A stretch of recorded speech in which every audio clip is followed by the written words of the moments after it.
How's it going, everyone? Welcome back. We're talking Bengals Raiders. I can't really call them similar teams, but similar but different. 5-4 teams. Both teams may or may not have showed up to the last football game they played. Pretty good chance it didn't happen. Bengals getting beaten up by the Browns. Raiders getting blown out by the Chiefs. Chiefs looking like they're starting to really get things together, though, here. He's a team you probably expected to eventually get things together. The Browns, on the other hand, went out and didn't show up against the Patriots last week, so it is what it is. Bengals coming off the bye, heading into Oakland, heading into Las Vegas. I like Oakland better. Just call them Oakland. Call them Oakland. Heading into Oakland. Las Vegas fans will be like, no. Nonetheless, the Bengals beaten up by the Browns once again. It's the biggest. The Bengals have struggled with the Browns game in and game out under Zach Taylor because they can't get pressure on the quarterback against that offensive line. When you don't get pressure against the quarterback, the Bengals defense has struggled. You want to get the ball moved up and down the field against the Bengals, it's quite simple. Protect your quarterback. Give him time to throw the football. The Bengals can't hold coverage long enough or hold coverage for a duration of time, which most teams can't. It's a difficult thing to do. Don't let the Bengals pass rushers get home. You also want to see Darren Waller, as you would expect, get involved in this football game. The Bengals, if they've had a weakness this year, it has been stopping the running back through the air, and it's been stopping the tight end. So you want to see it be whether it be Drake or Jacobs back there in the backfield getting some targets out of that Oakland backfield. But it's going to be very important that they get a run game established. And thing is, I don't think they do. I think this is a game that looks like the Raiders-Chiefs game, not from a score standpoint, but from a standpoint that the Raiders are kind of forced to get away from the run game and try to beat the Bengals through the air. And again, they'll be more than capable of doing so.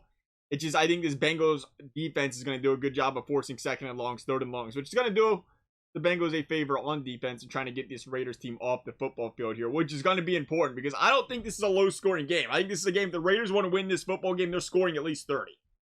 That's just how it's going to be. I think it's a high-scoring football game. Do they keep pace with the Bengals? We'll see. Bengals coming off a bye week. Both teams really, you wouldn't think it with the records, but kind of are in that must-win situation here. Both divisions playing really well, the West and the North here. But let's talk about Giants-Raiders and what I think could really turn the game sideways here, or upside down, if you will, for the Raiders. The Raiders were 3 for 4 on field goals against the Giants. They missed that one late as well. They failed to convert inside the red zone. They were settling for field goals. That is ultimately what cost them the game against the New York Giants. You cannot do that against the Bengals for a couple of reasons. First of all, Bengals, a defense that are only allowing 59% of red zone appearances to end in touchdowns on defense, which is middle of the pack, not bad. The Raiders, on the other hand, their defense is allowing 75% of red zone appearances, turning them into, I forgot I was saying that wrong. Appearances? Attempts? I'm calling them appearances. It sounds not, that's not even a word. Appearances. Appearances. That's the word, buddy. How are new here? Bengals have excelled, though, period. When it comes to the red zone, Bengals, Joe Burrow, they've been a tough team to defend against here. And ultimately, what I think gets in the way of the Las Vegas Raiders, we're going to call them I can't help it, of the Las Vegas Raiders, is what they've done against teams defensively. 5 of the last 6 games, a tight end has led the opposing team in receiving yards. The 1 week they didn't was what the Bears do. I honestly couldn't even tell you who the Bears tight end is. The Bears might not even know who their tight end is, which is probably why he didn't lead the team in receiving yards. But 5 of the last 6 weeks, it has been a tight end show. Joe Burrow is going to see that. Bengals going to see that. CJ Uzomah is going to have a big game. The problem is, CJ Uzomah is not the one you're trying to stop on his Bengals offense. It's Joe Mixon. It's Jamar Chase. It's T. Higgins.